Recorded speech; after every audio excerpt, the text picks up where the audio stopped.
Hi there, this is Space Nuts. It's a Q&A edition. My name is Andrew Dunkley. Thanks for your company. In this episode, we will endeavour to answer audience questions. Kevin wants to know about stopping a photon. Did that really happen? We've got a duo named Reynold and Brian wanting to ask about intertwining electromagnetic fields. The speed of colliding particles in the Large Hadron Collider is a question we've received. And Mark is asking us about the excess number of satellites in space and what can be done about it. He's got an idea. We will see what that's all about on this episode of Space Nuts. 15 seconds. Guidance is internal. 10, 9. Ignition sequence start. Space Nuts. 5, 4, 3, 2. 1, 2, 3, 4, 5, 5, 4, 3, 2, 1. Space Nuts. Astronauts report it feels good. And he's back again for more. It is Professor Fred Watson, astronomer at large. Hello, Fred.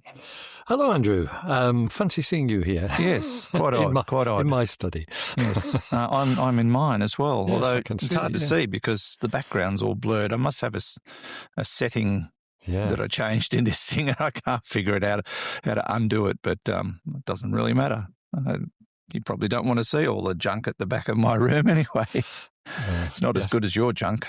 Oh, it's good junk. I've got my microscope there as well. Oh, yeah, that's nice. Yes. If I see anything I need to look at closely, I can just turn around in my chair and have a look. Yeah, well, at your age, that's probably... You walked into that one. I did, didn't I? Yes, I did. Shall we answer some questions? No. Let's not do chat. that. Yeah, okay. Let's go to our first question. It's an audio question, and it comes from Kevin. Hello, Space Nuts. My name is Kevin. I'm from Las Vegas, Nevada, and I finally have a question to ask you after listening to you guys from the beginning.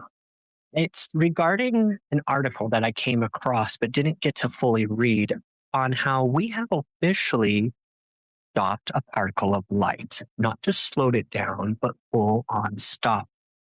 My question is kind of a two-part. A, is this a legitimate thing? Have we stopped a photon from moving? And B, if not, this can be posed as a what-if question, but what's the consequences for a photon that comes to a complete stop? Now, photons don't have rest mass. It's only in the mass of their energy. But does it gain rest mass now that it is at a rest? Or is this one of those, it enters and just ends up going back to the speed of light once whatever's holding it lets go? Google doesn't quite give me the runaround for a bunch of stuff, so I figured I'd ask you guys. I love the show. Thank you for listening. Thank you, Kevin. I love this question. This is a subject that has come up a few times over the years, and it prompted me to do a bit of research. And I did find an article on the Physics World website that discusses this, Fred. Good. Yes, that's right. Look, it really is an interesting process, but there's a bit of subterfuge here in the nomenclature because... Well, that's a big word. There is two big words there. Don't know what either of them mean.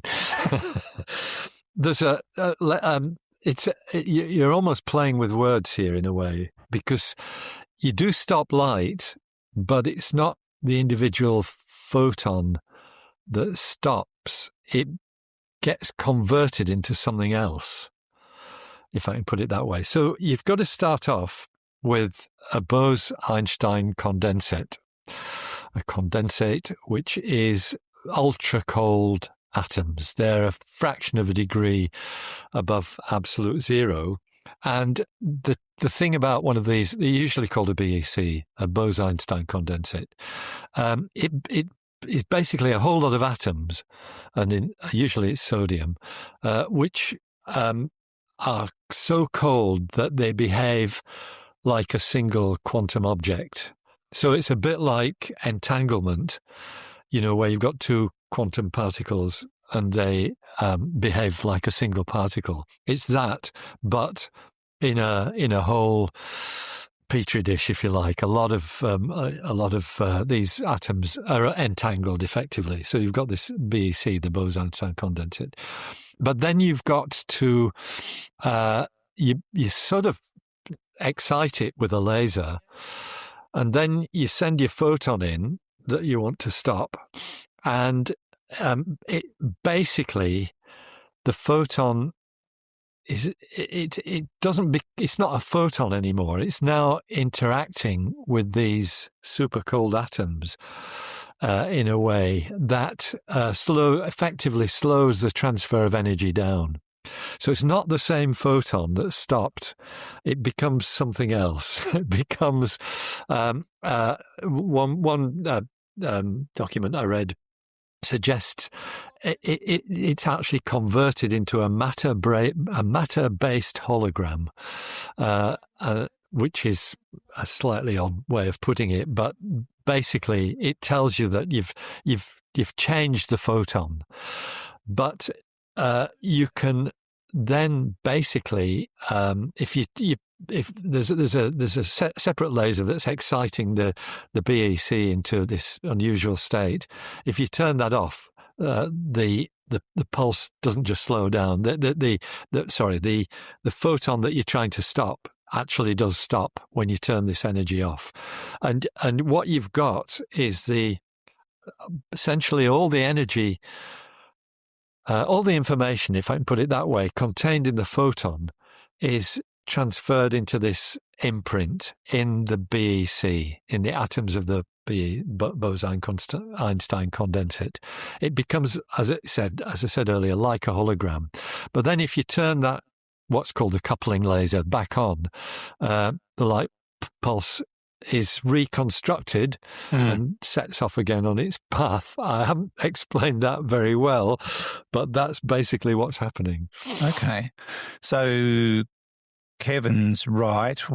We have demonstrated that you can slow light down. I think when the story first came out, they actually said they stopped it. Yep.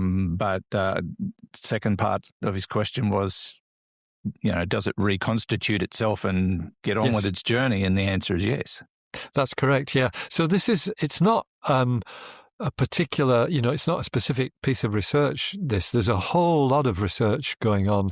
It's almost like becoming just a everyday tool of physicists to do this, to stop pulses of light and tinker around and see what they can learn from it. I'm making that grossly oversimplified, so I apologize to all my physicist friends, but it's almost a routine process to do this now. I think I'm right in saying that. Not just, although I suspect it's only a few labs in the world that have got the equipment necessary to do it, because it's not just your everyday microscope or anything like that. It's quite a specific piece of infrastructure, including the Bose-Einstein condensate, which I think were only actually made in the 1980s. They were predicted by Bose and Einstein, two physicists, but I don't think we actually managed to make one until maybe 40 years ago. I might have that date wrong, but that sticks in my mind. Yeah, that's fascinating. I wonder why we're so keen to learn how to do this with light. I mean, what do we gain from it? Well, it teaches you about the properties of the Bose-Einstein condensate, and being able to stop a photon and store its energy is quite an interesting thing, particularly if you think, well, maybe we can apply this to quantum computing. And I think that's one of the reasons why this is a hot topic, that it does have applications for quantum information. It also it relates to our understanding of physics at the most basic level. It's extraordinary. I think it is a very useful line of research, and sounds like it. Yeah. I think I think I should understand it better. That's the bottom line. Kevin might also be interested to know the revival process after you switch the laser back on is quite slow. It's not like it instantly goes back to its 300 million meters per second light speed, it takes a little bit, and I'm talking a little bit of time to sort of rev its engines back up again. Yeah. So that's not, I mean, photons in a vacuum always travel at that 300,000 kilometers per second, the way we usually put it, 300 million kilometers per second. But that's only the speed in a vacuum. The speed in different other media is different. Thanks for the question, Kevin. That's a really interesting one. Our next question, Fred, comes from, now I'm going to assume this is two people, and the reason I say that is because the other day we read a note from Rennie in California about one of his grandsons being inspired to perhaps study astronomy in the future, and these two fellows sport the same surname as Rennie, so I'm going to assume these are two people, Reynold and Brian, who've sent this question in. And if I'm wrong, I'm sorry, but I just got that gut feeling about it. They haven't actually said these are from two different people, but the fabric of space-time consists of different fields. An example is the Higgs field, electromagnetic field, etc. So my question is, theoretically, could any of these fields intertwine and become a new type of field, or could the intertwining affect a field to interfere with its behavior? That's getting really into the big complexities of studying, these particles. It's the smallest level of anything, really, isn't it? That's correct. Yes. So we're talking about fundamental particles, which equally well can be seen as disturbances or eddies, if you like, in the field, in the force field. So, whatever that force field is. But I think there's a fairly straightforward answer to this question, though. Mm-hmm. Exactly as Reynold and Brian say, the fabric of space-time consists of different fields, such as the Higgs field, and the Higgs boson is a disturbance within the Higgs field. But and so the question is, theoretically, could any of these fields intertwine and become a new type of field, or could the intertwining affect a field to interfere with its behavior? And the answer is yes to the first part. They don't exactly intertwine, they superimpose. And you've actually, Reynold and Brian already named one, because the electromagnetic field is actually a superposition of the electric field and the magnetic field, which are themselves separate. Oh. And there are other superpositions as well. The weak nuclear force intertwines with the electromagnetic force to become the electroweak force, which is something we think was present in the early universe. So it's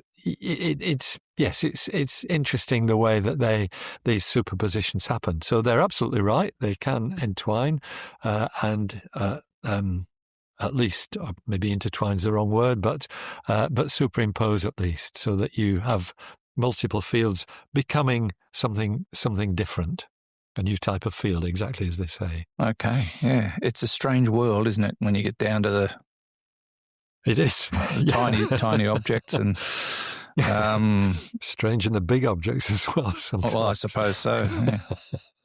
I mean, if you really sit back and drink a few scotches and start looking up and thinking about it, your brain just explodes.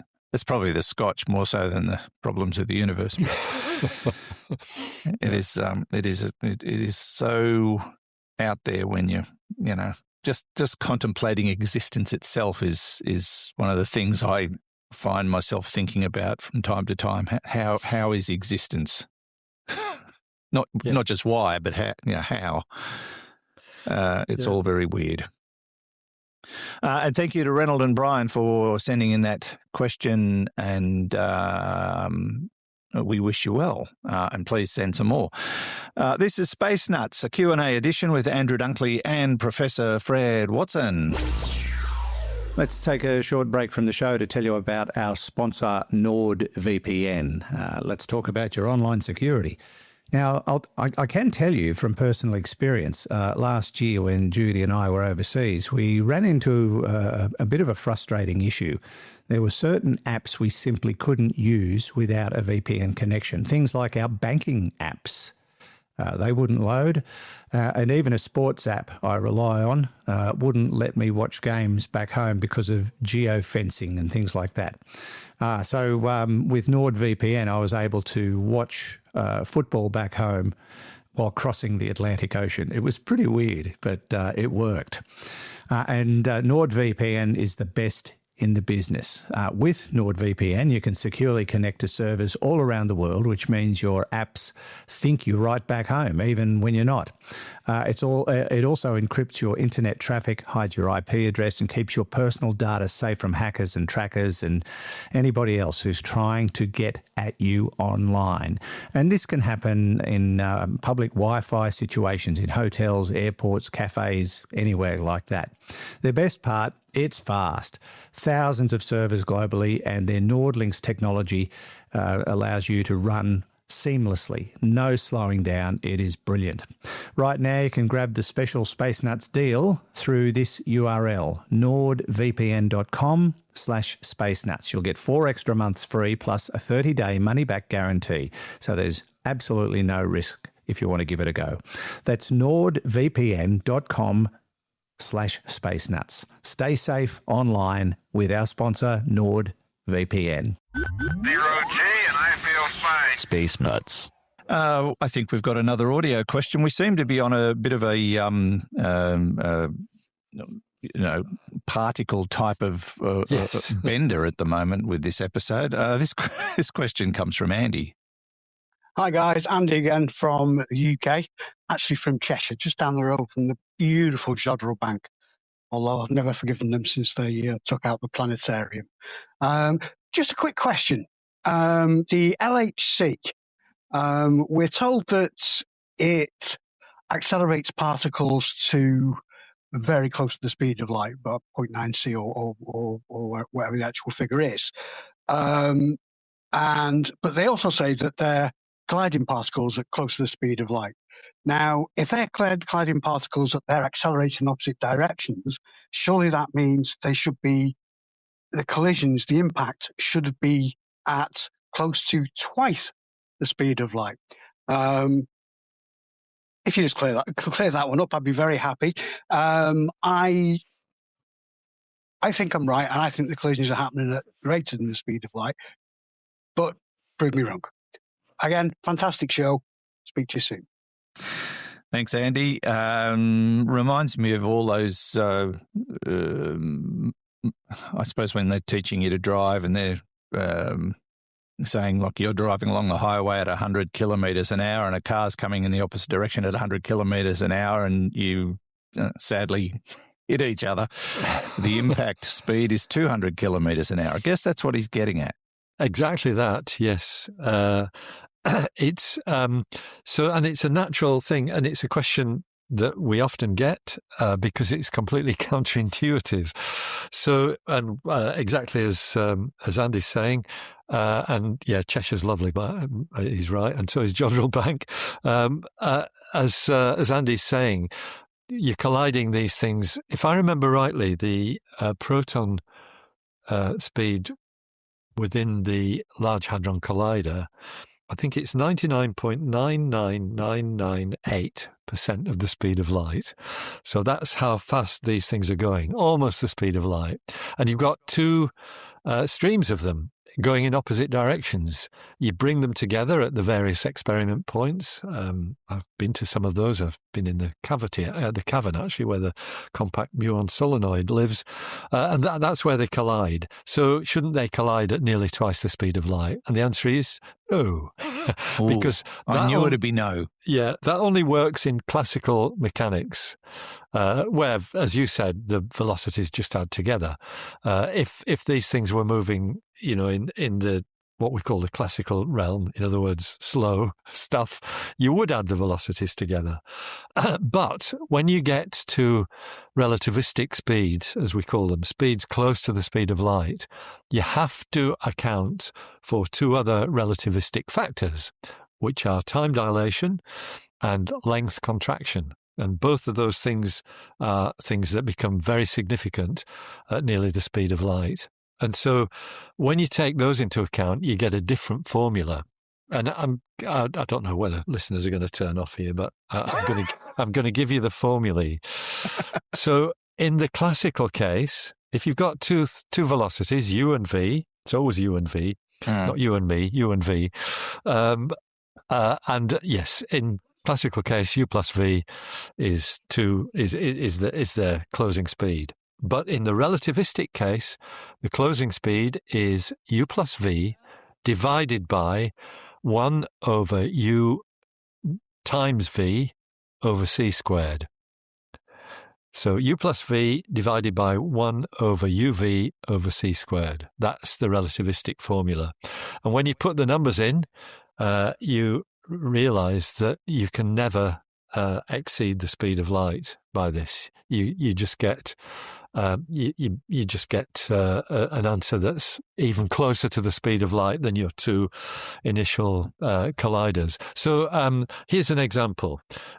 You've got two things traveling, hitting each other, or traveling towards each other at 0.8 of the speed of light. In the classical situation, they would be coming together at 1.6 times the speed of light. That will be their relative velocity.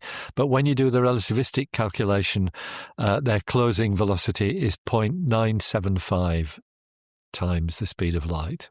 Okay. Okay. I hope that makes sense. It's all about the weird things that happen when you get near the speed of light. Time dilation itself, time slowing down for as a difference between the observer and the person moving at the speed of light, and length contraction. These are all weird things. So it shouldn't be a surprise that the velocities don't just add together. They combine in that relativistic sense. Sorry about the equation. It's an equation I quite like, which is why I threw it in there. It's fair enough too, and hopefully that's solved Andy's dilemma. He thought it would be twice the speed of light or something to that effect if you got two objects at the speed of light impacting each other head on, but no, can't be done, is what you're saying. Yeah, they're close. I mean, only light can go at the speed of light. So you're talking about things going at nearly the speed of light. They're not colliding at nearly twice the speed of light. They're colliding at even more nearly the speed of light than they were to start with. Right, but it never exceeds the speed of light. I get it. Okay. There you go, Andy. Solved. The crew of Artemis 2 now bound for the moon. Humanity's next great voyage begins. Space nuts. And our final question today comes from Mark. Hi, Fred, Andrew and team. It's Mark again from sunny, is it Celsey? Celsey, yes. It's where Patrick Moore used to live. Okay. I used to visit him. I really have to use a bigger font size with these questions. Sunny Celsey on the south coast of England. In more than one of your podcasts, you mentioned the growing problem of excess satellites in space and what to do with them. That got me thinking, would it be possible to use the action-reaction principle to place a new satellite in the same place as an old one and move the old one into a higher graveyard orbit, then at a later date collect them to be dismantled safely? The way I look at it, if they want to put more satellites into space, they should also pay to clean the space up. I know this sounds a bit like space snooker. Yes, it does. But would it be possible? By the way, I broke the TV in the Globe pub as a young man playing snooker, so probably not a good idea to ask me to work out the trajectories for all of this. Keep up the great work. It means a lot to everyone listening, and those that don't, well, you just got to pity them, says Mark. Thanks, Mark, for the question. I'd love to have been there the night he broke the TV. Yeah, that would have been spectacular. Yeah, gosh. What I want to know was that his backswing, getting ready for the move of the cue that hit the screen, or did he actually fire a ball across the room and hit the TV? You're gonna have to clarify that one, Mark.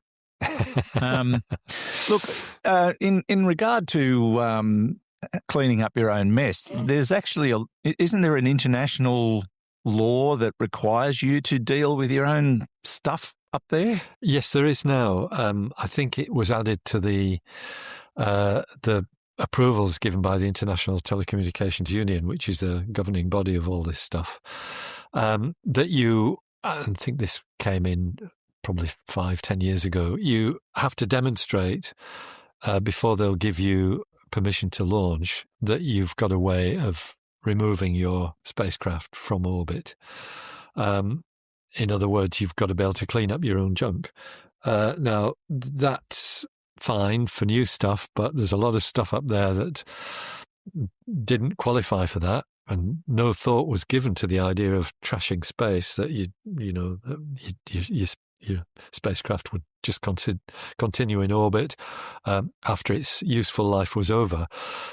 And indeed, for many of them, for objects, especially ones with solar panels, which are big and act as a drag on the residual atmosphere up there, even if you're up at 400 or 500 kilometers, there's enough atmosphere that if you do nothing, your spacecraft the orbit will decay. It will hit the atmosphere and slow down, and that brings it down lower, and then it slows down more, and that is how space is kind of almost automatically cleaned up. Yeah, and that's what's happening to the Swift.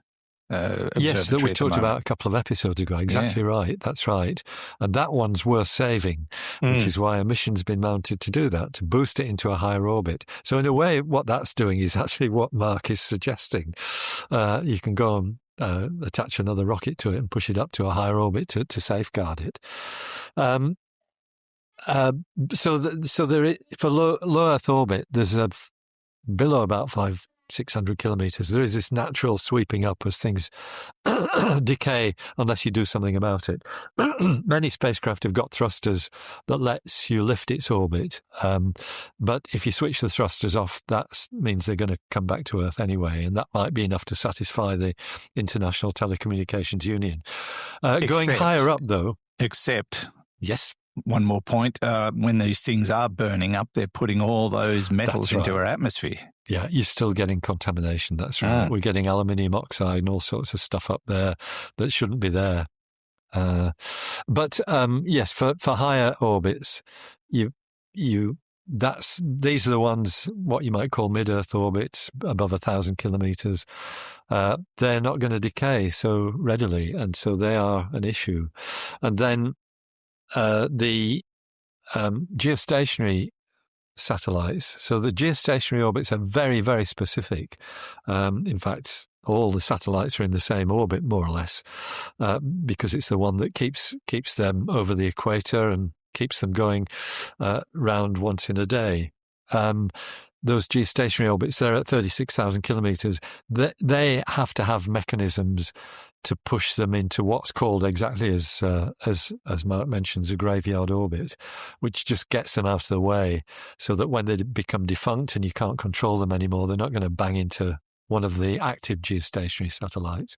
So it is a game of snooker up there, in a perhaps more gentle way than knocking one satellite into another and replacing its position in space. All you do if you do that is you've got another one that's going to decay at the same rate if it's in low Earth orbit. Yeah, they reckon there's somewhere between 3,000 and 4,500 inactive or defunct satellites in orbit at the moment.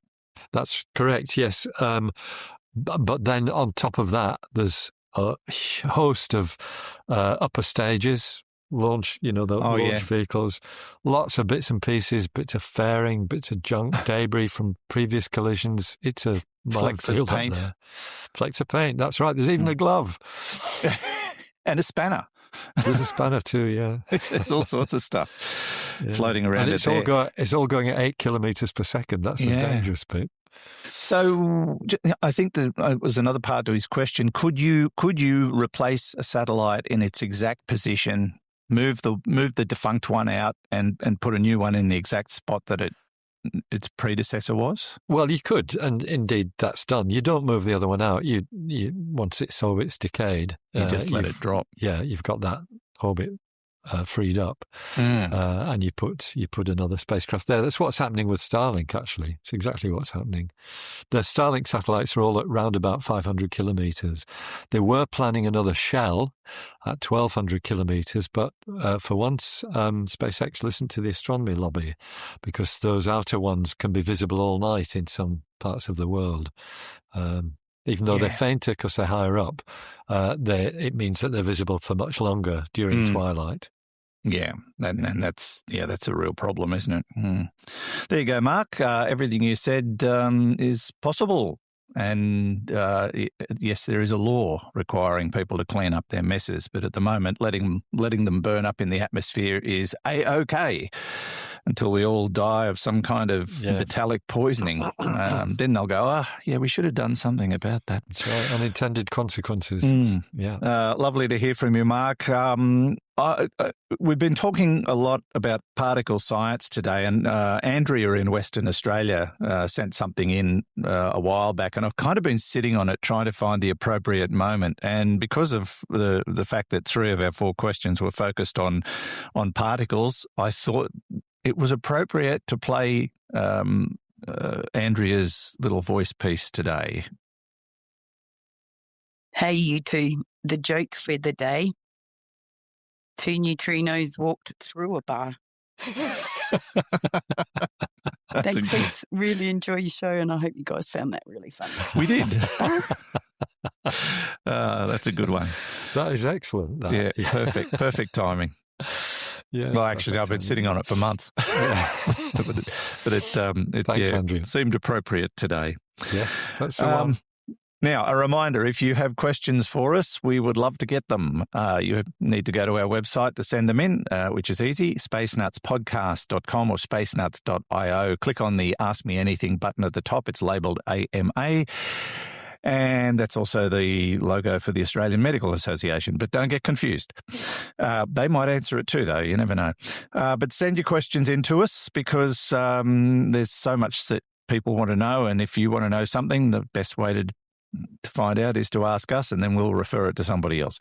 But it is text and audio. Don't forget to tell us who you are and where you're from. Thank you so much, Fred. It's been a pleasure. Always a pleasure, Andrew. Great to talk. Catch you soon. Professor Fred Watson, astronomer at large. And thanks to Hugh in the studio, who puts everything together with Blue Tack. Couldn't be with us today, though, because he drives a Proton, and it does not do the speed of light. And so he was late. And from me, Andrew Dunkley, thanks for your company. We'll catch you on the next episode of Space Nuts. Bye-bye. Space Nuts. You've been listening to the Space Nuts podcast. Available at Apple Podcasts, Spotify, iHeartRadio, or your favourite podcast player. You can also stream on demand at Bytes.com. This has been another quality podcast production from Bytes.com.